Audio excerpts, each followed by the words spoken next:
교우 여러분, 평안하셨나요? 우리가 큰 성취감과 보람을 느끼게 되는 건 어떤 때던가요? 대개 내 능력에 비해 힘에 부치는 일을 할 때죠. 힘들이지 않고 이룰 수 있는 일은 그만큼 기쁨도 작다는 얘기예요. 그러므로 뭔가 새 일을 추진할 때 능력보다 큰 목표를 세우는 건 중요한 요소죠. 통계로 볼 때도 만만한 일보다 힘에 겨운 일을 할 때의 완성률이 더 높다 그래요. 아주 작은 아이성 공략엔 실패하면서도 큰 여리고성은 점령하는 게 우리의 모습입니다. 이런 걸 볼 때 어떤 경우든 주님께서 우리에게 가장 먼저 요구하시는 건요. 무릇 지킬 만한 것보다 너희 마음을 지키는 그런 일인 것 같아요. 조금 확대 해석하면 싸울 일이면 물러서지 말라는 뜻인 거죠. 그렇잖아요. 마냥 피하기만 해서 이룰 일은 없습니다. 오늘은 여기에 대한 말씀을 잠시 나누려 합니다. 말씀 읽어드릴게요. 느헤미야 4장 7절에서 14절까지입니다. 산발랏과 도비아와 아라비아 사람들과 암몬 사람들과 아스돗 사람들이 예루살렘 성이 중수되어 그 허물어진 틈이 메꾸어져 간다 함을 듣고 심히 분노하여 다 함께 꾀하기를 예루살렘으로 가서 치고 그곳을 요란하게 하자 하기로 우리가 가서 하나님께 기도하며 그들로 파수꾼을 두어 주야로 방비하는데 유다 사람들은 이르기를 흙무더기가 아직도 많거늘 짐을 나르는 자의 힘이 다 빠졌으니 우리가 성을 건축하지 못하리라 하고 우리의 원수들은 이르기를 그들이 알지 못하고 보지 못하는 사이에 우리가 그들 가운데 달려들어가서 살육하여 역사를 그치게 하리라 하고 그 원수들의 근처에 거주하는 유다 사람들도 그 각지에서 와서 10번이나 우리에게 말하기를 너희가 우리에게로 와야 하리라 하기로 내가 성벽 뒤에 낮고 넓은 곳에 백성이 그들의 종족을 따라 칼과 창과 활을 가지고 서 있게 하고 내가 돌아본 후에 일어나서 민장들과 남은 백성에게 말하기를 너희는 그들을 두려워하지 말고 지극히 크시고 두려우신 주를 기억하고 너희 형제와 자녀와 아내와 집을 위하여 싸우라 하였느니라. 아멘. 무너진 성벽을 쌓고 있는 느헤미야와 유다 백성에게 위기가 닥치죠. 조롱과 비난쯤이야 기도하면서 더 열심히 일하는 것으로 넘길 수 있지만요.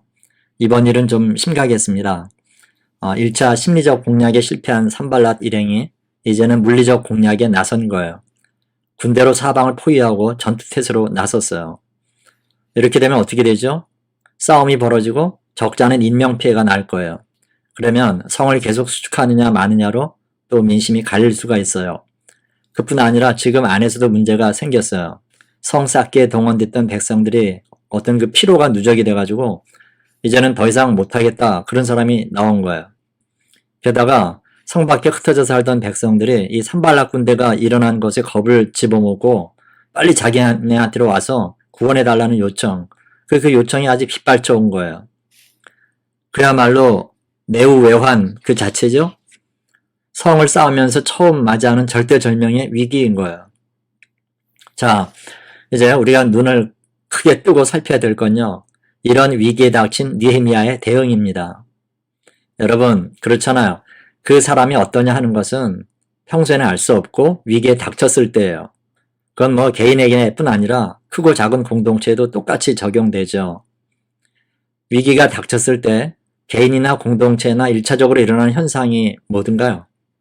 그동안 지켜왔던 룰이 다 무너지는 겁니다.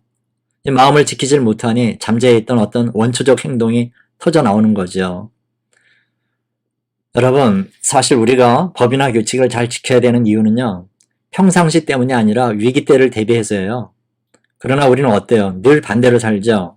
잘 지키다가도 위기 때는 와르르 무너지는 거예요. 처음에 각오를 잊어먹고 주님의 인도하심을 까맣게 잊어버려서예요.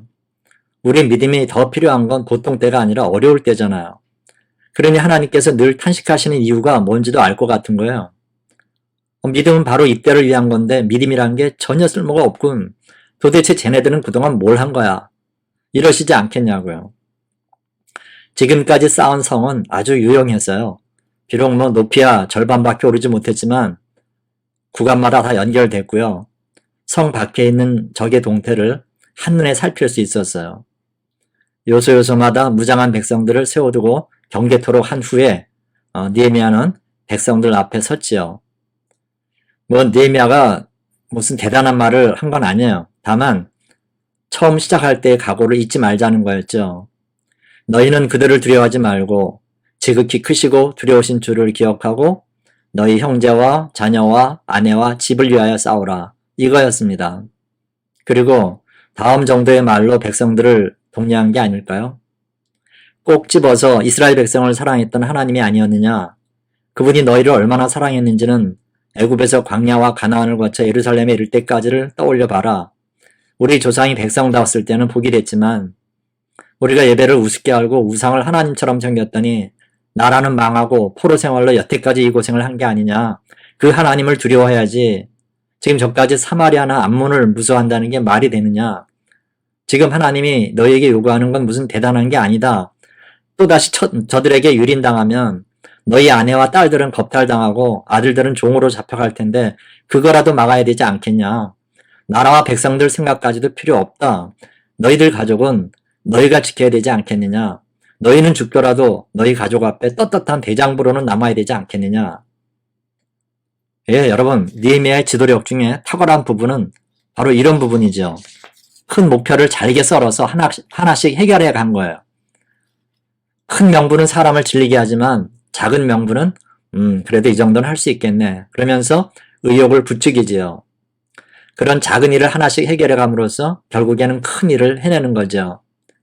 무엇보다도 그는 늘 같은 마음을 유지하고 있었어요. 그런 그에게 뜻밖의 상황이란 없었죠. 어차피 겪어야 될 일로 여기고 물러서지 않았던 거예요.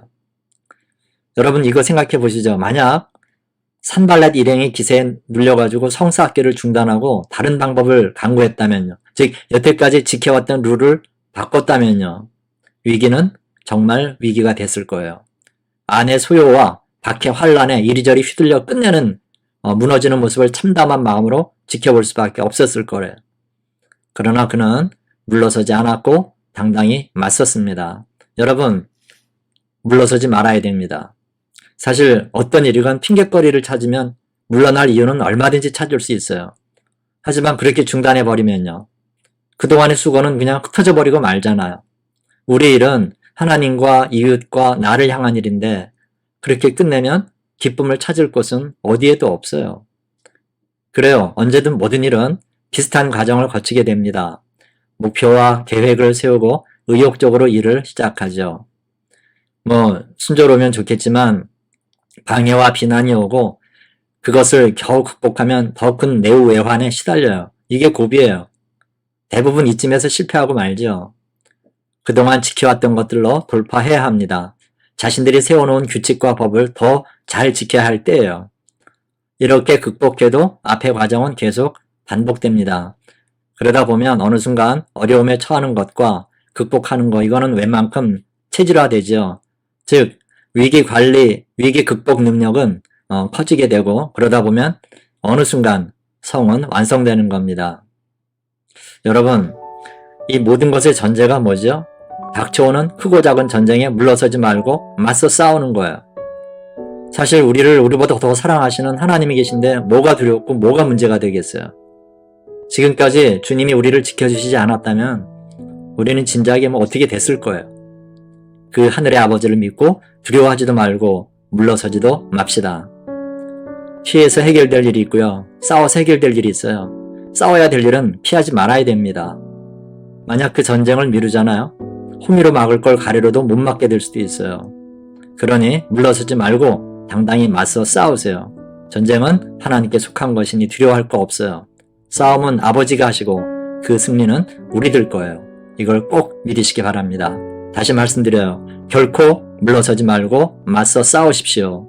이 마음으로 늘 승리하는 저와 여러분 그리고 복된 오늘이 되시기를 주님의 이름으로 축원합니다. 아멘.